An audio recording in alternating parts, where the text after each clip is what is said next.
love and obey God all the more. Talagang lalo pa nating mahalin ang Panginoon at sumunod sa Kanya. The key is loving God, not religion. Hindi yung pasimba-simba lang po, hindi yung pa-event-event, pero kasi mahal natin si Lord. Kaya tayo nagbibigay, kasi mahal natin si Lord. Kaya tayo nagsisilbi, kasi mahal natin si Lord. And when the person in love, you do not need to force them. Excited kasi in love siya.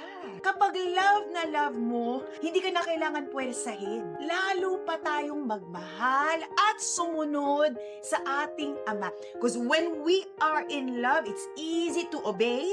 It's easy to serve God, to spend time, and to volunteer, to participate. This person in love, they do it intentionally. Kasi when you love God, automatic yun, mag-o-obey ka. When you love God, automatic yun, you will worship Him, you will honor Him, and that's truly a love for God. Kaya this 2026, kung gusto po natin, sino po ang gusto makaranas ng matinding harvest sa iyo at sa henerasyon mo, sa salinlahi mo, sino po yun? Amen?